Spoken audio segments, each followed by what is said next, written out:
ఎవరితోనైనా సరే ఎంతవరకు అనుబంధం ఉండాలో అంతవరకే ఉండాలి. అది దాటితో వదిలేయాలి. అనుబంధం వదిలేయాలి, మనిషిని కాదు. అటాచ్మెంట్ అంటారు ఇంగ్లీష్లో. అది ఎంత ముఖ్యమో డిటాచ్మెంట్ కూడా అంతే ముఖ్యం. అటాచ్మెంట్లోనే డిటాచ్మెంట్ ఉంటుంది, రెండిట్లోనూ ఉన్నది ట్యాచ్మెంటే. అటాచ్మెంట్ కామన్ కదా, ఇంగ్లీషులో మాత్రం ఒకటే మాట ఎందుకుంది, అటాచ్మెంట్ డిటాచ్మెంట్. తేడా ఏమిటి? ఏ డి తేడా, మిగిలింది ఒకటేగా. అంచేత కామన్ అయింది ఒకటి ఉంది అక్కడ. అంచేత అనురక్తి విరక్తి అనుకున్నా కూడా రక్తి ఉంది కదా.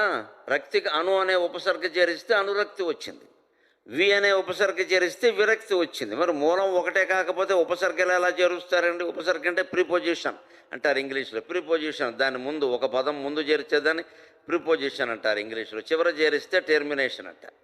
అదే మన తెలుగు భాషలో ముందు చేరిస్తే ఉపసర్గ అంటారు, చివర చేరిస్తే ప్రత్యయం అంటారు. విరాగ శబ్దానికి రాగ శబ్దానికి వి అనేది ఉపసర్గ, ప్రత్యయం కాదు, ముందు చేరింది అది. అంచేత రాగం ఉన్నప్పుడు విరాగం కూడా ఉంటుంది, ఉండాలి. ఎంతసేపు రాగమే అంటే అలాగే. రాగం అంటే సంగీతంలో రాగం కాదు, ఇక్కడ ఇష్టం అని అర్థం. రాగద్వేషాలంట అంటే ఒక విషయం అంటే ఇష్టం, ఇంకో విషయం అంటే ద్వేషం. సహజంగా ఇష్టం ఉండడం వల్లే ద్వేషం వచ్చింది. ఇష్టం లేకపోతే ద్వేషం ఉండదు. నాకు ఈ కూర ఇష్టము అన్నామంటే మిగిలినవి అంతగా ఇష్టం లేదని అర్థం, కొన్ని పూర్తిగా ఇష్టం లేదని కూడా అర్థం. ఒకదాన్ని ఎప్పుడైతే ఇష్టపడడం మొదలుపెట్టామో మిగిలినవి అంత ఇష్టం లేకుండా పోతాయి. అసలు కూరల విషయంలోనూ, బట్టల విషయంలోనూ, నగల విషయంలోనూ ఈ ఇష్టాలు ఉంటే పెద్ద నష్టం ఏం లేదు దానికి. ఏదో నచ్చింది ఏదో తింటాం, నచ్చింది ఏదో కట్టుకుంటాం. కానీ జీవితంలో ఇది నాకు నచ్చదు, ఇది నాకు కుదరదు అంటే జీవితం దెబ్బతింటుంది. కొన్నింటితో మనం రాజీ పడక తప్పదు. ముఖ్యంగా జీవిస్తున్నామంటే ఒకదానితో వెంటనే రాజీ పడాలి, మృత్యువుతో రాజీ పడాలి. అది తప్పదు. అది నాకు ఇష్టం లేదు మృత్యు అంటే, నీకు ఇష్టం అవసరం లేదు. యమధర్మరాజుకి చాలా ఇష్టం. నీ ఇష్టంతో నిమిత్తం వెళ్ళలేదు ఇక్కడ. పుట్టడం మన ఇష్టం ప్రకారం మనం పుట్టలేదు కదా.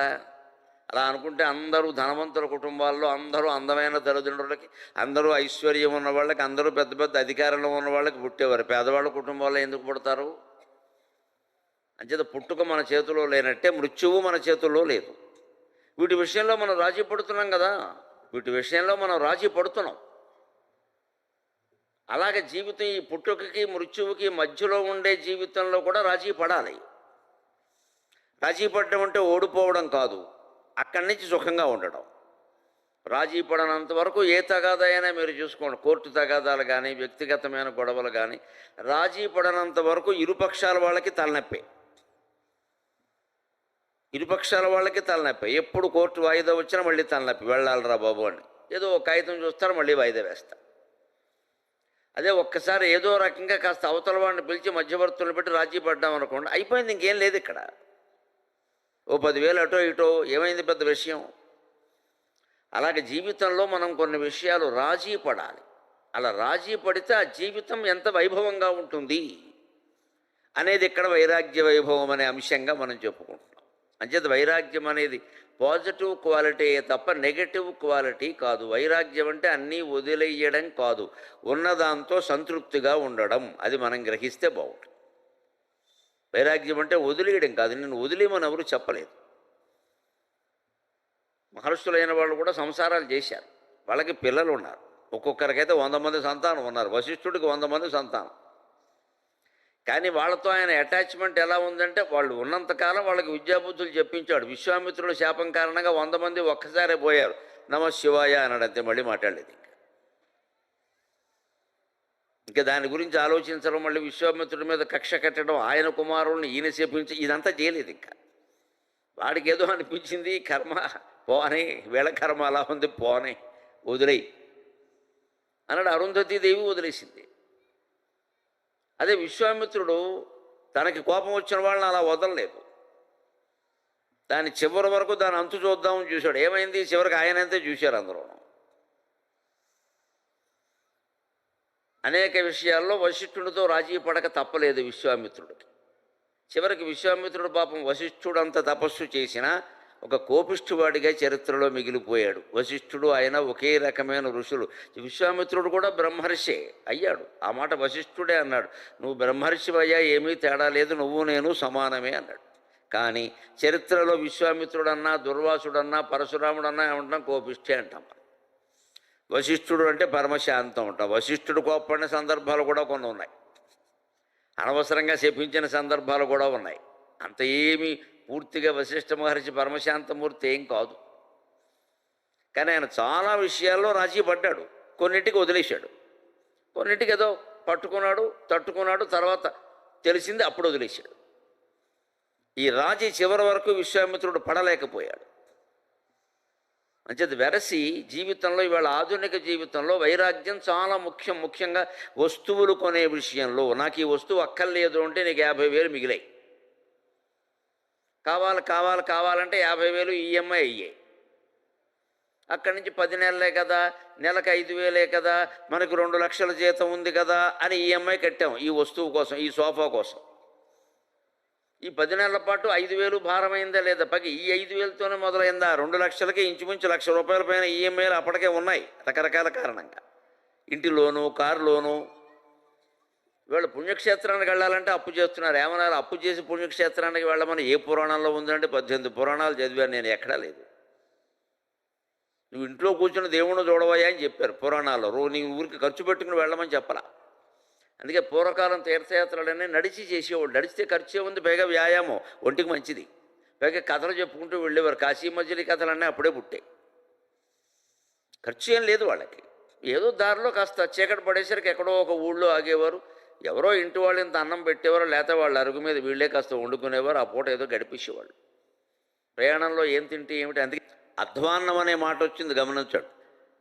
కార్యక్రమం ఎలా జరిగిందంటే అధ్వానంలా జరిగిందంటారు. అధ్వానం ఏమిటి? అధ్వా అంటే మార్గం, అన్నం అంటే ప్రయాణంలో అన్నం, మీల్స్ ఇన్ ట్రావెలింగ్ అనమాట. అధ్వానం అంటే అసలు అర్థం అది. అధ్వానం అయిపోయింది పని అంతా, అధ్వానం చేసి పారేసాడు. అధ్వానం అంటే అధ్వా అన్నం, అధ్వా అంటే మార్గం. మార్గం మధ్యంలో అన్నం ఎలా ఉంటుంది? ఇప్పుడు వేరు, సౌకర్యాలు పెరిగాక. ఇదివరకు ఎలా ఉండేది? మార్గ మధ్యలో అన్నం ఏమిటండి, ఏం దొరికితే తినాలి. అందుకే అధ్వానం అన్నారు. ఇది అధ్వానం అంతే, మాట్లాడుకున్నారు. రైల్లో మనకు అన్నం పట్టుకొచ్చిస్తారు, ఎక్కడ పెట్టుకుంటాం? ఒళ్ళో పెట్టుకుంటాం చంటిబిడ్డలాగా. సగం మన మీద పైగా వాడు సాంబార్ ఇస్తాడు, మన కర్మకాలి, అది చొక్కా మీద పడింది. ఇప్పుడు అది వదలదు. దాన్ని ఏదైనా తుడిచే ప్రయత్నం చేసేవాళ్ళకి ఇంకాస్త అంటుకుంది. ఇదే అధ్వానం. రైల్లో మిల్స్ అర్థమైతే అధ్వానం అర్థమవుతుంది. అదే మనం ఇంట్లో కూర్చున్నాం అనుకోండి, కింద కూర్చుంటాం, పేట వేసుకుంటాం, ఒక పద్ధతిగా చేస్తాం. పోనీ ఏదైనా అన్నాల బల్ల ఉన్నా దానికోసం ఒక పద్ధతిగా చేస్తాం. దాని పక్కన ఏదో చేతులు కడుక్కోవడానికి ఏర్పాటు అన్నీ ఉంటాయి. మీద ఎందుకు పడుతుంది? ప్రయాణంలో తప్పదు. అన్ని పొట్లాలు కట్టిస్తాడు. పొట్లాలు విప్పుతుంటే కొన్ని పడతాయి మీద. మన మీద పడితే పర్వాలా, ఎదుటి వాళ్ళ మీద పడతాయి. అక్కడి నుంచి వాళ్ళు మొదలెడతారు.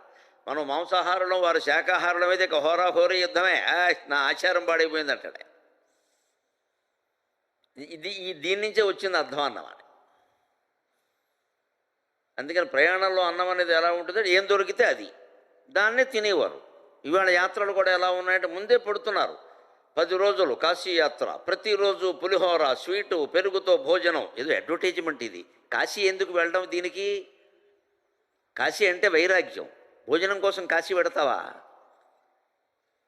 నిజంగా యాత్రలో భోజనాలు పెట్టారంటే 3 పూట్ల పిండి వంటలు వేసి చిటికలు వేస్తాడు వీడు. పెద్ద సన్నాసి వీడికి యాత్ర అంటే అర్థం కాలేదు. వీడికి యాత్ర అంటే పెళ్ళి అనుకుంటున్నాడు వీడు. యాత్రలో భోజనం అంటే అప్పుడు ఏమైంది? అది ఖరీదైంది. నువ్వు ఊరికే పెట్టరు కదా ఎవరును, ఖరీదైంది అది. అందుకని వసూలు చేస్తారు దానికి సరిపడా. ఇప్పుడు దానికోసం అప్పులు అవుతున్నాయి. నువ్వు పుణ్యక్షేత్రం చూసామని సంతోషిస్తావా? అప్పు తీర్చలేక బాధపడతావా? అంటే తెచ్చిపెట్టుకుంటున్నావు. ఇక్కడే ఉండాలి వైరాగ్యం. ఈ ఉన్న దేవుడు దాట ఇక్కడ షిరిడీ సాయిబాబా ఉన్నాడు, గణపతి కూడా ఉంది ఇక్కడ, లక్ష్మీ గణపతి సరిపోవా? ఇంక దేనికి ఎక్కడికి వెడతావు నువ్వు? కణిపాకంలోనే ఉంటాడా గణపతి, ఇక్కడ ఉండడా? మనమే కొన్ని పుణ్యక్షేత్రాల పేర్లు చెప్పుకుని అక్కడే ఉంటాడు ఇక్కడ ఉండడం అనే భ్రమలో ఉన్నాం మనం. దేవుడు అంతటా సర్వాంతర్యామి అని అందరం అంగీకరిస్తాం. అంతటా ఉన్నవాడు దేవుడు అంటాడు. దేవుడికి జీవుడికి ఒకటే తేడా. ఎక్కడ పడితే అక్కడ ఉండేవాడు దేవుడు, ఎక్కడ పడితే అక్కడే ఉండేవాడు జీవుడు. అంతకంటే లేదు ఇక్కడ. ఎందుకంటే తేడా ఏం లేదు. మనకి దేవుడికి ఒకటే తేడా. ఆయన ఎక్కడ పడితే అక్కడ ఉంటాడు, మనం ఎక్కడ పడ్డామో అక్కడే ఉంటాం, లేవమే. ఇంకా ఒకటి ఏదో జరిగింది ఇంట్లోకి, దాన్ని పట్టు కూర్చుంటాం ఇంకంతే. ఓ 10 ఏళ్ల పాటు అదే సంత ఇక్కడ. ఇంక మానడు, ఆ మాట మానను. ఇంకా చిన్న తేడా వచ్చింది భార్యతోనో బంధువులతో, వదిలేచ్చిగా ఆ విషయాన్ని. ఎప్పుడైనా సరే ఎలా ఉందా అంటే ఏముంటుందండి అని మొదలెడతాడు. అది ఎప్పుడు జరిగింది? క్రీస్తు పూర్వం జరిగింది అది. ఇదే ఎక్కడ పడితే అక్కడే ఉండిపోవడం అంటే. ఇంకా అక్కడి నుంచి బయటికి రాడు. ఇంకా ఇప్పుడు వైరాగ్యం అవసరమా కదా? అందుకే ఏదైనా సరే, వస్తువులైనా సరే, విషయాలైనా సరే నాకు అక్కర్లేదు అనుకున్నవాడు మహారాజులా ఉంటాడు. అందుకే భర్తృగారి వైరాగ్య శతకంలో ఆ యతీశ్వరుని యొక్క వైభవాన్ని గురించి చెబుతున్నాడు. ఒక యతీశ్వరుడు రాజు దగ్గరికి వెళ్ళాట, ఒక మహారాజు దగ్గరికి. ఈయన కాషాయ వస్త్రాలు ధరించాడు, ఆయన పట్టుబట్టలు కట్టుకున్నాడు. ఈయనేమో ఇలా గడ్డాలు పెంచుకొని నూనె కూడా రాసుకోకుండా చికాకైన జుట్టుతో ఉన్నాడు. ఇంచుమించు రాగి రంగులోకి వెళ్ళిపోయింది ఆ జుట్టు. ఆయనేమో పెద్ద కిరీటం పెట్టుకుని ఉన్నాడు. ఆ రాజుకి యతీశ్వరుణ్ణి చూడాలని అనిపించింది. దానికి తగిన ఏర్పాటు ఏదో చేశాడు. ఆయనకి ఏదో పోల్లే రాజుగారు కబురు చేశారు కదా, మనకెందుకని వెళ్ళాడు. వెడితే ఈయనకి అక్కడ యతీశ్వరునికి సరైన మర్యాద జరగలేదు. యతీశ్వరుణ్ణి మనం గౌరవించాలి పిలిచామంటే, లేకపోతే పిలవకూడదు. ముఖ్యంగా ఇట్టి పరిస్థితుల్లో వారికి అవమానం జరగకూడదు. వారు యతీశ్వరులు కదా, వారికి ఏమి అక్కర్లేదు కదా అని మనమే అక్కర్లేకుండా చేసేస్తే అలాగా. మనం వారికి గౌరవ మర్యాదలు, ఆసనాలు, అర్ఘ్యపాద్యాలు అన్నీ ఇవ్వాలి. వారు వద్దంటే వేరే విషయం అది. ఆయనకేం అక్కర్లేదండి అని చెప్పేసి ఇలా కూర్చుని యతీశ్వరుడు అక్కడికి వస్తే కనీసం లేచి నిలబడకుండా వచ్చేయండి అంటే ఆయన వస్తాడా? అలా చేశాడు ఆ రాజు. వెంటనే యతీశ్వరుడు వెళ్ళిపోవడానికి సిద్ధపడ్డాడు. అదేమిటండి, మీకు వైరాగ్యం కదా, యతీశ్వరులు కదా, మీకేమీ అక్కర్లేదు కదా, వెళ్ళిపోవడం ఎందుకు? ఏదైనా సర్దుకోవచ్చు కదా. ఏదైనా సర్దుకుంటాను కానీ ఇది సర్దుకోనయ్యా నేను, రాజవు నీవు. భర్తృహరి సుభాషితాన్ని సంస్కృతంలో రాసిన దాన్ని ఏనుగు లక్ష్మణ కవి పరమ పౌరుషమైనటువంటి భాషలో అనువాదం చేశాడు. రాజవు నీవు మేము రాజవు నీవు మేము ప్రతిభావిల సత్కవి రాజివారము. రాజవు నీవు మేము గురురాట్ కవిత ప్రతిభావిలాసి విభ్రాజి మహోన్నతాత్ములము. మేము గురురాట్ ప్రతిభా విలాస వికాస విభ్రాజి మహోన్నతాత్ములము. భవ్యధన ప్రతితుండవీవు భవ్యధన ప్రతితుండవీవు సద్రాజిను తించు మాయశము దవ్వు సుమీ మనవాసి మమ్ము నిర్వ్యాజత చూడవేని అనురాగము మాకును లేదు నీయడన్. ఈ పౌరుషం ప్రతి మనిషికి ఉండాలి. ఆడ మగ తేడలేదు, కులభేదం అసలే లేదు. చిన్నపిల్లలకి పనికిరాదు, కానీ ఒక వయస్సు వచ్చిందంటే ఈ పౌరుషం ఉండాలి. మనం తగిన విధంగా చూడకపోతే మనం అక్కడ ఉండం. ఈ బంధువులు, పెళ్ళిళ్ళు అక్కడ కాదు, ఇక్కడ కొన్ని సభలు, మర్యాదలు అంతే. లోకు కడితే కుదరదు ఇక్కడ. యతీశ్వరుడికి ఏమీ అక్కర్లేదు, కానీ ఆయన సంప్రదాయం ప్రకారం ఆయనకి మనం చేయాల్సినవి కొన్ని ఉంటాయి. అందుకే నేనేదో మీకేమీ అక్కర్లేదు కదండి, ఏముంటే ఏమిటి అక్కడ కూర్చోవచ్చు కదా అంటే, రాజవు నీవు మేము గురురట్ కలిత ప్రతిభాభిమాన విభ్రాజి మహోన్నతాత్ముల. మా గురువు చెప్పినటువంటి వేదాంత విద్య కారణంగా గురురాట్ కలిత ప్రతిభ అభిమాన విభ్రాజి మహోన్నతాత్ములము. మా గురువు మాకు నేర్పిన వేదాంత విద్య కారణంగా, ఆ ప్రతిభ కారణంగా మేము మహోన్నతంగా ఉన్నాం. అన్నీ ఉండి నువ్వు గొప్పవాడవైతే ఏమీ కోరకపోవడం వల్ల మేము గొప్పవాళ్ళం అన్నాడు. కోరిక ఎప్పుడూ రెండు విధాలుగా తీరుతుంది. కోరిక తీరడం రెండు విధాలుగా ఉంటుంది. ఒకటి, మనం డబ్బు సంపాదించి ఖర్చు పెట్టి ఆ వస్తువును కొని కోరిక తీర్చుకోవడం, అది మామూలే, అందరూ చేసేది. రెండోది, దంపతులు ఇద్దరు కూర్చొని ఈ వస్తువు మాకు అక్కర్లేదు అని తీర్మానించుకుంటే అంతకంటే గొప్పవాళ్ళు లేరు. వాళ్ళే పార్వతీ పరమేశ్వరు. ముఖ్యంగా 10,000 దాటిన అన్ని వస్తువుల విషయంలో ఇద్దరూ పెద్ద చర్చ చేయాలి. పార్లమెంట్లో బడ్జెట్ అంత చర్చ చేయాలి. 10,000 దాటిందంటే అంతే. ఏదో విజయం 2,000 అయితే పర్వాలేదు, వేళ లక్షల్లో ఉన్నాయి జీతాలు. కానీ 10,000 దాటిందంటే ఇద్దరు కూర్చొని ఆలోచించాలి. ఎవరి మటుకు వాళ్ళ ఫోన్లో నొక్కేసి వస్తువులు తెప్పించేస్తే వచ్చాక తెలుస్తుంది ఒకటికో పెళ్ళానుకో. ఇక్కడ మేము గురురట్కలిత ప్రతిభాభిమాన విభ్రాజి మహోన్నతాత్ములము.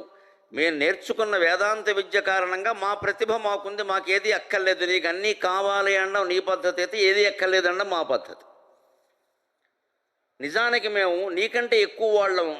తూకం వేస్తే ఒక్క రవ్వ మేమే ఎక్కువ. ఎందుకంటే మాకు ఈ వస్తువులు, సామ్రాజ్యాలు, యుద్ధాలు, ఈ గొడవలు భరించాల్సిన అవసరం లేదు. మేము సుఖంగా కాషాయ వస్త్రాలు కట్టుకున్నాం. ఇక్కడి నుంచి ఎక్కడికైనా పెడతాం, అక్కడి నుంచి ఎక్కడికైనా పెడతాం. నువ్వు వెళ్ళగలవా అలాగా? ఇప్పుడు రాజు గొప్పవాడా, యతి గొప్పవాడా? ఖచ్చితంగా యతే గొప్పవాడు. కానీ మనం మహారాజుకు పిల్లనిస్తాం, యతీశ్వరుడికి ఇమ్మంటే పనేం లేదని అడుగుతాం. ఒకవేళ ఆయనకి పెళ్లి చేసుకోవాలని బుద్ధి పుట్టి షిరిడీ సాయిబాబా గారు మన దగ్గరికి వచ్చి పోనీ ఒక అవతారంలో చేసుకోలేదమ్మా, మా గుడికి రోజు వస్తున్నారు కదా, మీ అమ్మాయి నాకు నచ్చింది, పిల్లనివ్వమంటే ఇందులో ఎవరైనా ఇస్తారంటే పారిపోతారు మొత్తం ఇక్కడి నుంచి. బికారాయనకి పిల్లనేమని ఇస్తాడు. మనం ఆయన చుట్టూ తిరుగుతాం, ఆయన కోరికలు కోరుతాం. మనం ఆయన చుట్టూ తిరుగుతాం, ఆయనకు పట్టాభిషేకాలు చేస్తాం, బంగారాలు పెడతాం.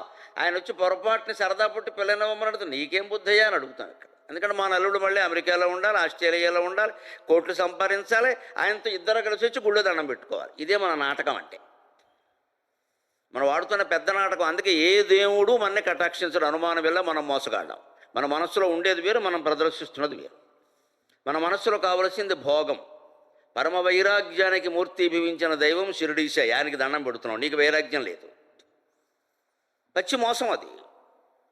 ఆయన నవ్వుకుంటాడు, వీడికి ఏం కావాలో అదే కావాలి, నేను అక్కర్లేదు వీడికి. నా ద్వారా వచ్చే సంపదలు, వాడు కోరికలు తీరడం, వాడు రోగాలు తగ్గడం, ఈ దరిద్రం అంతా కావాలి. అందుకని రోజు దండాలు పెడుతూ ఉంటాడు. ఇక్కడ నేనేదో 20 ప్రదక్షిణాలు ఎవడు చేయమన్నాడు, నా చుట్టూ తిరగమని నేను చెప్పాను అనుకుంటాడు. మనమే తిరుగుతూ ఉంటాం ఊరికే. ఇక్కడ దానికి మహిమలు మాయలు అన్నీ కల్పించేస్తాం. అలాగా దేవుడు ఏం చెబుతారంటే, ఎప్పుడు మీరు 3 సార్లు ప్రదక్షిణం చేసి మామూలుగా లోపల గుళ్ళోకి వెళ్ళండి. అర్చకులు ఏమంటారు, ఆత్మ ప్రదక్షిణ నమస్కారాన్ని సమర్పయామి అంటే అర్థం ఏంటి?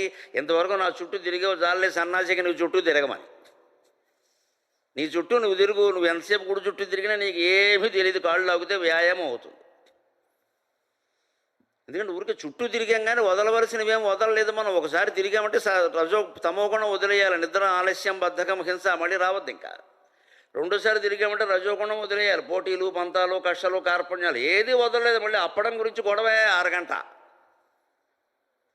ఇంక నీకు దేనికి ప్రదక్షిణం? మూడోసారి తిరిగాం, సత్వగుణం కూడా వదిలేదు. సత్వగుణం అంటే ఏదో ఇలాంటివి వినడం, గుళ్ళోకి వెళ్ళడం, మంచి పుస్తకాలు చదవడం, అవన్నీ మంచివే. కానీ ఇవన్నీ నేను చేస్తాను, నేను రోజు గుళ్ళోకి వెళ్ళి దండం పెట్టుకుందే నేను అసలు ఉండాలని ఈ గుద్దుడు అనవసరం. ఇక్కడ మానయ్య. ఇది సాత్విక అహంకారం అంటారు. ఎందుకు ఈ మాట చెప్తున్నావు? ఇక్కడ నువ్వు ఒక్కడో వెళ్ళావా? లేదా ఏమైనా గొప్ప విషయమా? తొలి దర్శనం నేనే చేసుకోవాలి, దీని అహంకారం అంటారు. ఎందుకు నువ్వు తొలి దర్శనం చేయడం, నీ మొహం చూడడం ఆయనకి ఇష్టం లేదు మానయ్య. ఇదన్నీ గొప్పకని చెప్తా ఉండు మనం. ఆయనకి ఏదో ఇష్టం అంటారు ఒకరోజు. దేవుడికి ఇష్టాలు ఉంటాయండి. మన అజ్ఞానం. ఏదో రోజు కేటాయించాలి కాబట్టి కేటాయించాను. గురువారం మొట్టమొదట 5:55 నేనే దర్శనం చేసుకుంటా. వీడికి గర్వం ఒకటి మిగిలింది. సాయిబాబా పోయాడు అక్కడి నుంచి. దర్శనమే ఏదో గొప్పదనుకుంటాడు. అది గురువారం మళ్ళీ 6ంటికి దానికి టైం పెట్టేశాడు, రోజు పెట్టేశాడు, తిథులు నక్షత్రాలు పెట్టాడు, తదినానికి పెట్టినట్టు. అవన్నీ గొప్పకని చెబుతున్నాడు. ఇంకా నేను కాశీ 10 సార్లు వెళ్ళా, దానికేముంది? 100 సార్లు ఎడతాడు. ఆర్టీసీ డ్రైవరు, రైల్వే వాడు, విమానం వాడు రోజు ఓసారి ఎడతాడు. వాడికి మోక్షం వస్తుందా? నీకు రాదు. ఇది కాదు మనం లెక్కెట్టాల్సింది. అందుకని నీకంటే మా ఆనందం గొప్పదయ్యా అంటున్నాడు ఖచ్చితంగా యతీశ్వరుడు. నువ్వు నేను సమానం కూడా అంటలేదు నేను. నువ్వు అన్నీ పట్టుకుని తాపత్రయపడుతున్నావు, మహారాజుగా ఉండి. మాకు అవసరం లేదు అది. కలిత దుకూల వస్త్రములు కట్టిన నీకును, కలిత దుకూల వస్త్రములు కట్టిన నీకును, జీర్ణ వల్కలంబులు ధరించు మాకును. ఇప్పుడు స్పష్టంగా తేడా ఏమిటో చెబుతూ ఇంకా నీకంటే మేమే గొప్ప అంటున్నాడు. కలిత దుకూల వస్త్రములు గట్టిన నీకును, జీర్ణవల్కలంబులు ధరించు మాకును, ప్రమోదము తుల్యము లేదు వాసి, ప్రమోదము తుల్యము లేదు వాసి. అగ్గలముగా తృష్ణ యవ్వనికి గాఢ దరిద్రుడు వాడు, అగ్గలమగు తృష్ణ యవ్వనికి గాఢ దరిద్రుడు వాడు, అగ్గలమగు తృష్ణ యవ్వనికి గాఢ దరిద్రుడు వాడు. లేమియుల్ కలిమియులేవు సమ్మద వికస్వర మానసులైన వారికిన్, లేమియుల్ కలిమియులేవు సమ్మద వికస్వర మనసులైన వారికిన్. ఈ తీరుగా ఉండే ప్రయత్నం చేయాలి మనం. యతీశ్వరులాగా సన్యాసం పుచ్చుకోకలా సంసారంలో ఉంటూనే ఉండొచ్చు. అందమైన బట్టలు కట్టుకోవచ్చు, అన్ని ఆభరణాలు పెట్టుకోవచ్చు, హాయిగా ఉండొచ్చు. కాఫీ కూడా నీకు కావలసిన సార్లు తాగొచ్చు, నీకు పడితే. ఏది మనక్కర్లేదు. కానీ మనస్సులో ఉండాలి ఆ భావన. నీ ఇష్టం వచ్చిన పదార్థం నువ్వు సేవించవచ్చు, ఆరోగ్యం ఒక్కటి దృష్టిలో పెట్టుకొని. కానీ అది దొరక్కపోయినా కూడా బాధపడకూడదు, అది సమస్య. ఒక్క పూట కాఫీ తాకపోతే బెంగట్టేసుకుని సాయంత్రం వరకు కూడా ఏమిటో పొద్దున్నీ చచ్చిపోతామా ఒక్క పూటకి? మన దృష్టి అంతా కాఫీ మీద ఉంది. మన కాశీ ఎందుకు? ఎప్పుడు జీవితం అంటే అంతే, దొరికింది అనుభవించు, ఆస్వాదించు, దొరకలేదు వదిలే. ఆ విషయం కూడా మాట్లాడక.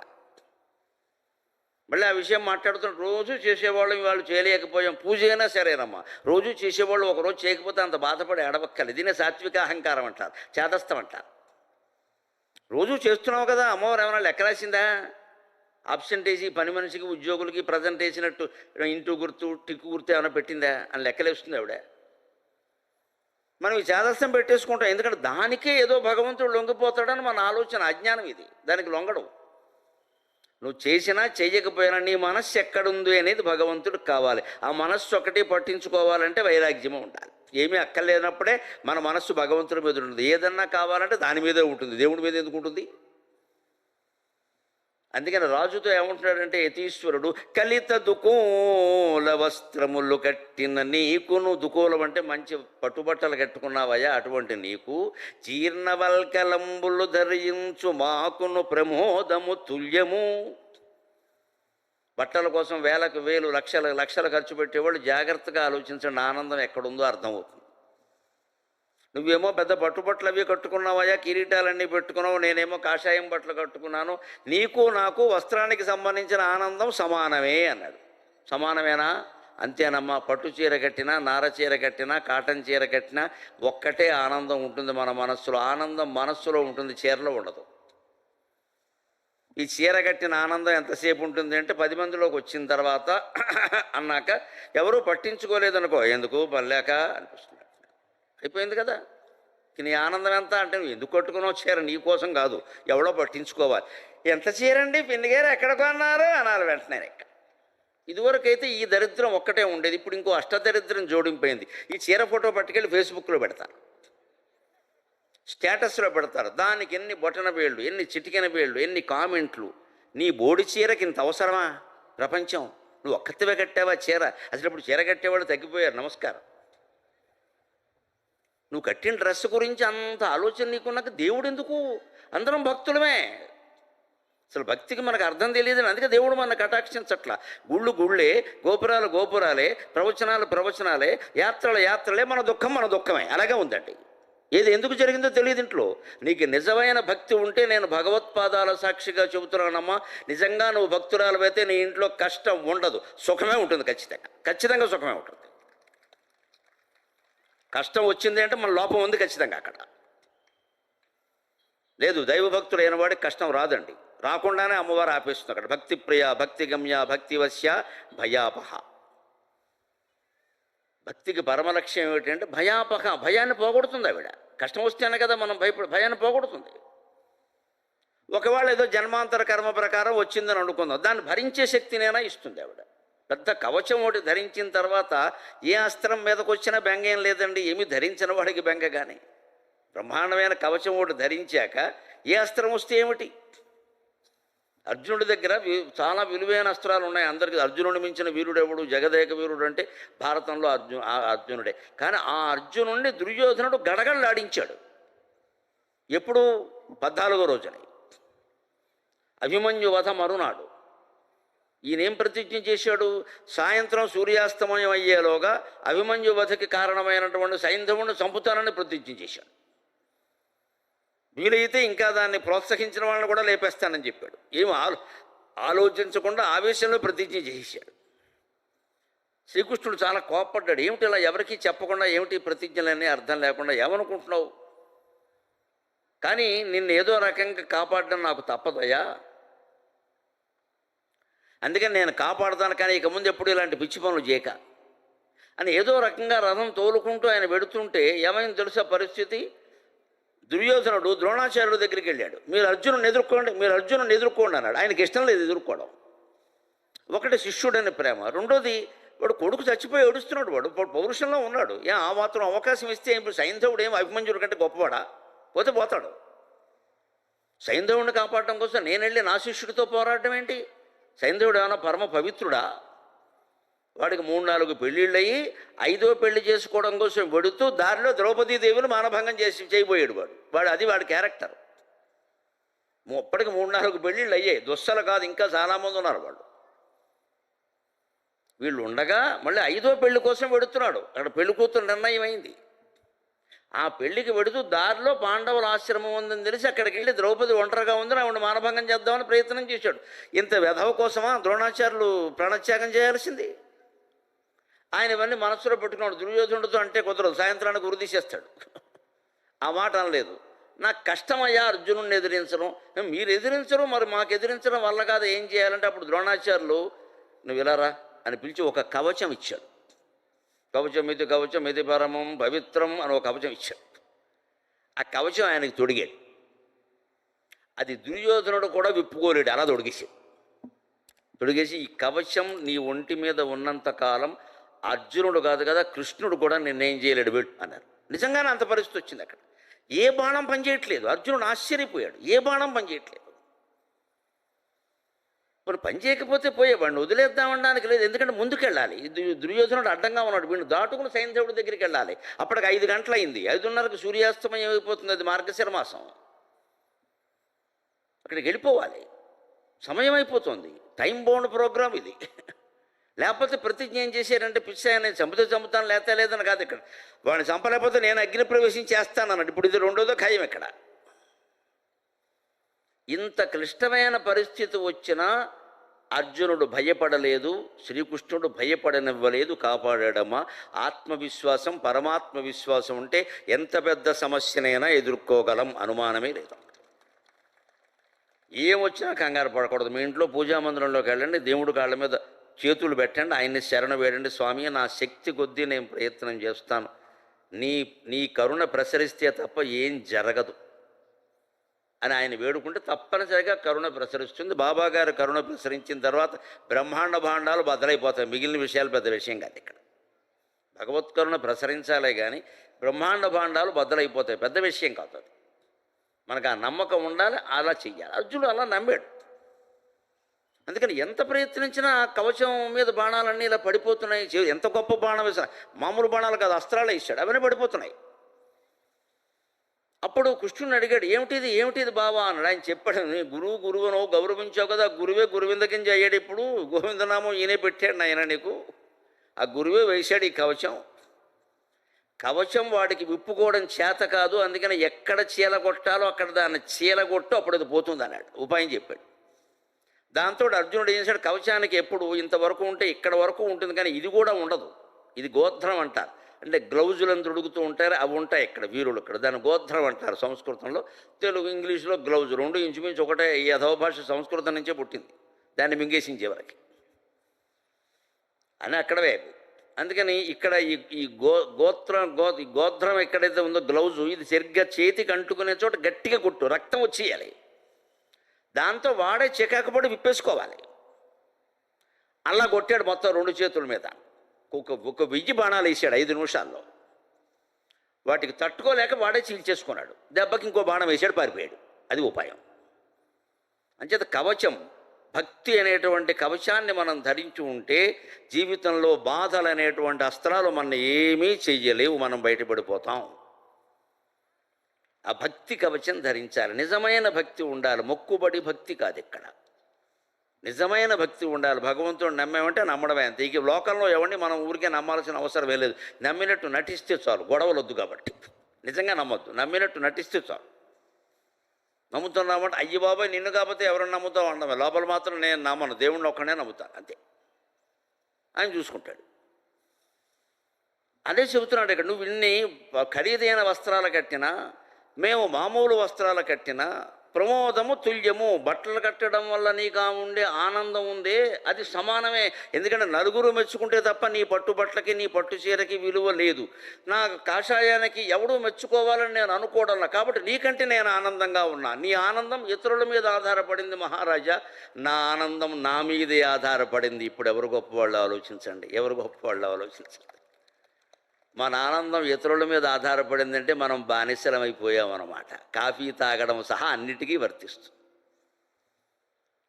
ఇది ఇంట్లో మనుషులైతే పర్వాలేదండి, అది లేదనుకో వదిలే ఆ విషయం, చచ్చిపోవద్దు దాని గురించి 10 సార్లు అంటే. పక్కింటి వాళ్ళు ఎవడో జారిపడి ఇంత పట్టుకొస్తారు ఏడుస్తున్నాడని చెప్పేసి, అది తాగలేము, తాగకుండా ఉండలేవు. అక్కడి నుంచి వాళ్ళ మీద నేరాలు, వీళ్ళని ఎవడు పట్టుకురమ్మన్నాడు, ఉన్న ఎవడు కాఫీ మీద ఇచ్చే పోయింది, నీకు ఇచ్చింది కాకుండా మళ్ళీ ఇచ్చోటి. ఇక్కడ దీనికి ఇచ్ఛాశక్తి, జ్ఞానశక్తి, క్రియాశక్తి ఇన్ని కావాలి ఆ బోర్డు కాఫీకి. అంత ఎందుకు? అదే వైరాగ్యం. నేను ఉంటే తింటా, లేకపోతే మానేస్తా. అదేనండి. ఇప్పుడు వైరాగ్యం నెగిటివ్ ఎందుకైతే పాజిటివ్. అది నాకు ఉన్నది చాలు అనుకుంటే చాలు. ఎందుకని ప్రమోదము తుల్యము లేదు వాసి, నీకు మాకు తేడా ఏం లేదు ఇక్కడ. ఇంకా ఒక మాట చెప్పాలంటే మేమే ఎక్కువ. మరి ఎవడు పేదవాడు ఎవడు దరిద్రుడు అంటే చెప్తారు. అగ్గలమగు తృష్ణ ఎవ్వనికి గాఢ దరిద్రుడు వాడు. లోకంలో పేదవాడు దరిద్రుడు అని రెండు మాటలు ఉన్నాయి మనకి. రెండిటికి దరిద్రుడు అంటే పేదవాడు అని తెలుగు మాస్టర్ అర్థం చెబుతారు. కాదు, లోకంలో వాడుక వేరు. నిఘంటువు ప్రకారం దరిద్రుడు అంటే పేదవాడే, తేడా ఏం లేదు. మాస్టర్ తప్పేం చెప్పరా. కానీ లోకంలో వాడుక వేరు.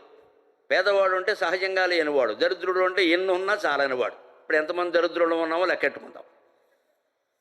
మనం పేదవాళ్ళమైతే పర్వాలేదు, దరిద్రులం కాకూడదు. మనలో చాలామందికి ఏమిటంటే ఎప్పుడూ ఉన్నది చాలదు. ముఖాలన్నీ పారిపోయి ఉంటాయి, ఏడు మోహాలతో ఉంటాయి, ముచ్చు మోహాలతో ఉంటాయి. ఎందుకంటే మన తోడోళ్ళకి డబ్బులు ఉన్నాయి, మన దగ్గర లేదు. మన మేనల్డ్ అమెరికాలో ఉద్యోగం వచ్చింది, మన వాడికి రాలా. మరి ఆ తోడోళ్ళు అన్నవాడు క్యాన్సర్ ఉంది, అది నీకు లేదు కదా, సంతోషించరాదా? అది అక్కర్లేదు. ఒకటికి వచ్చి ఒకటి ఉంటుందా అంటే? తోడోళ్ళు కొంత పెద్ద ఉద్యోగం మనకు కావాలి, తోడోళ్ళు క్యాన్సర్ అక్కర్లేదా? వాడు చూస్తున్నాడు దాంతో. మనకంటే ఎవరికైనా సుఖాలు భోగాలు ఉంటే అవన్నీ మనకు కావాలా? వాళ్ళకున్న రోగాలు మనకు అక్కర్లేదా? అది కుదురుతుందా బేరం? అది కుదురుతుందా? అది మనిషిని మనం స్నేహితుడిగా అంగీకరించినప్పుడు బలాన్ని కాదండి, బలహీనతను కూడా అంగీకరించాలి. లేకపోతే స్నేహం ఎలా కుదురుతుంది?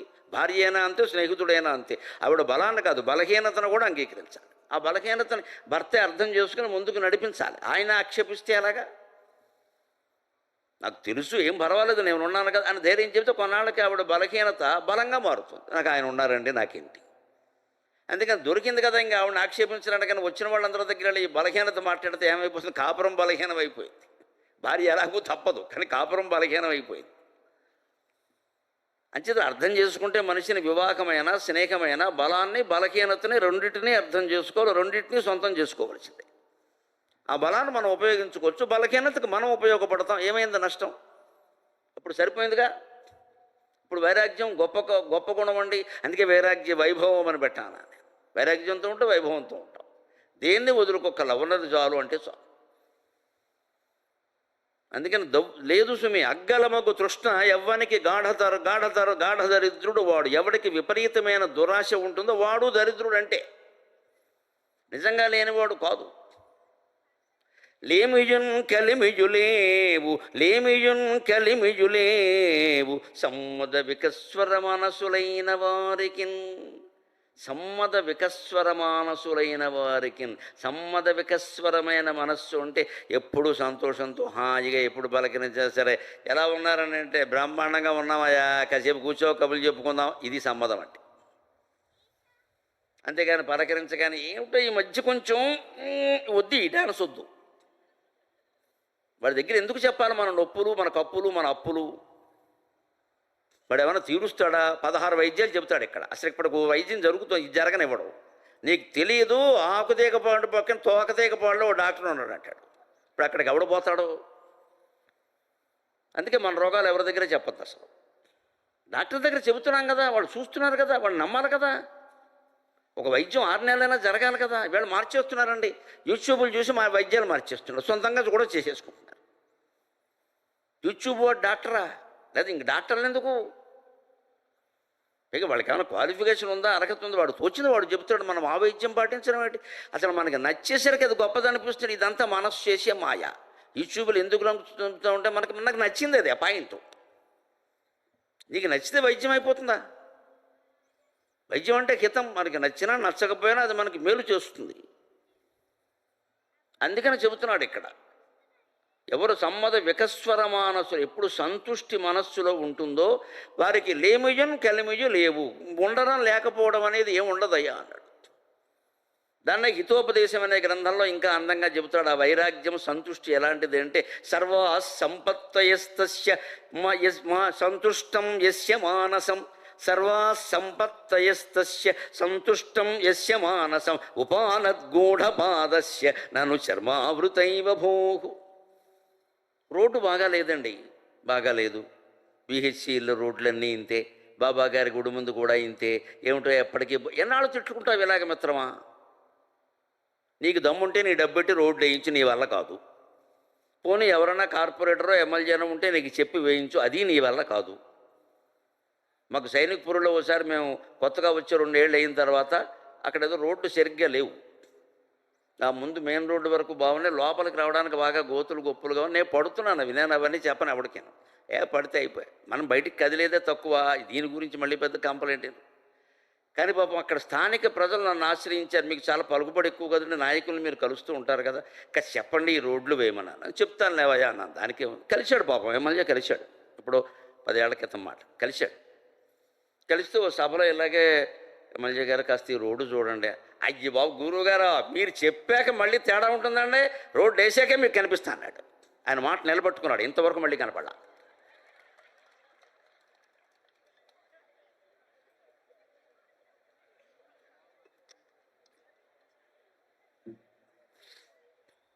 ఆయన అసత్యం చెప్పలేదండి.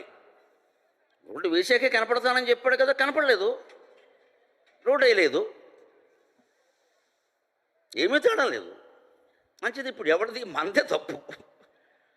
వాళ్ళు అలా ఉంటారని తెలిసి దేనికిది? వాళ్ళ దగ్గర డబ్బులేవి, అన్నీ ఫ్రీ బస్సుకి ఉచిత పథకాలకి సరిపోయాయి, రోడ్లు ఎక్కడేస్తారండి? ఏం మాట్లాడడానికి లేదు ఇక్కడ. ఉభయ రాష్ట్ర ప్రభుత్వాల్లో ఇచ్చింది ఏదో పుచ్చుకోవడం, ఉన్నదేదో సంతృష్టి ఊరుకోవడం, వైరాగ్యం ఇక్కడే అవసరం. అందుకే వైరాగ్య వైభవం అని పెట్టాను. ఉన్నదేదో సరిపెట్టుకో. దానికి ప్రాచీన శాస్త్రమే ఉపాయం చెప్పింది. ఉపానద్గూఢపాదస్య నన్ను చర్మావృత ఇవ భూహు. రోడ్లు బాగాలేవు, అది బాగాలేవు, ఇది బాగాలేదు అంటే నీ కాలికి చెప్పులు వేసుకోవయ్యా, నీకు ఎందుకు వచ్చిన గొడవ, నీ వరకు బాగున్నట్టే కదా అన్నాడు. మన కాలికి చెప్పులు వేసుకుని పెడితే ముళ్ళు గుచ్చుకోవు, బురద అంటదు, మట్టి అంటదు, అన్నీ బాగానే ఉంటాయి. ఇంకా రోడ్డు అంతా బాగుండడం కూడా నీకు ఎందుకు? ఇక్కడ అది కాలనీ ప్రెసిడెంట్ ఎవరన్నా ఉంటే వాళ్ళకి చెప్పు, వాళ్ళు చూసుకుంటా. అలాగే జీవితంలో కూడా చెప్పులు తొడుక్కున్న వాడి కాళ్ళకి ప్రపంచం అంతా శుభ్రంగానే కనపడుతుంది. ఎందుకని ఎక్కడికెళ్ళినా ఈ చెప్పులతోనే కదా. చెప్పులు లేకుండా అడుగు పెట్టడం అనుకోండి, చెప్పులతోనే అడుగు పెడుతున్నాడు. చెప్పు కింద ఏముంటాయి ఆయనకే? ఇంటికి వచ్చి కడుక్కుంటాడు అవసరమైతే. ఉపానత్ గూఢపాదస్య, ఉపానత్ అంటే చెప్పు. చెప్పులు తొడుక్కున్న వాడికి నన్ను చర్మావృత భూమండలం అంతా చర్మంతో కప్పేసినట్టే ఉంటుంది కదా. ఆయన పాదం వరకు చర్మంతో కప్పుకున్నాడు ఆయన తోలు చెప్పుతోటి. అంటే భూమండలం అంతా మనకి చర్మంతో కప్పేసినట్టే కదా. అలాగ మన మనస్సుని సర్వాసంపత్తయస్తస్య సంతుష్టం యస్య మానసం.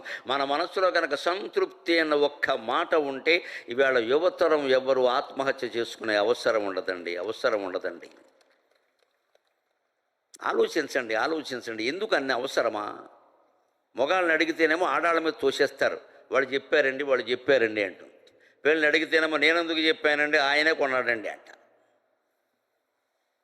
ఎవరైనా చెప్పినా ఖండించవచ్చు కదా, వద్దని చెప్పచ్చు కదా, దానికేముంది? మా ఫ్రెండ్ ఒక ఆయన ఉన్నాడు, ఆయన 20 ఏళ్ళుగా స్నేహం మాకు. ఆయన సాహిత్యవేత్త. ఆయన నేను 20 ఏళ్ల క్రితం కాకినాడలో ఉండగా ఓ నిర్ణయం తీసుకున్నాం, సొంత కారు కొనొద్దు అని. ఏదో కారు వాడుకుంటే అయిపోయాయి, మనకి ఎందుకు వచ్చింది గోల, చదువుకున్నాం కదా. ఏదో గంటకు 300 ఇస్తే హైదరాబాద్లో కారు ఏముంది, 4 గంటలు వాడతాం, 1200 బారేస్తాం. వాడు కారు పట్టుకుపోతాడు. మనకి బెంగళకి ఏ కారు అంటే ఆ కారే వస్తుంది. ఇంకో 100 ఎక్కువిస్తే BMW కూడా పంపిస్తాడు, దానికి ఏముంది, వాడేసుకుంటే అయిపోయాయి అని నేనే చెబితే, గొప్పగా చెప్పావా గరికపాటి, మన ఇద్దరం ఎంతగా చేద్దాం అన్నాడు. అలాగే చేసాం పాపం 20 ఏళ్ళు. కానీ 10 ఏళ్ల క్రితం ఆయన కారు కొన్నాడు, నేను పట్టుకున్నాను.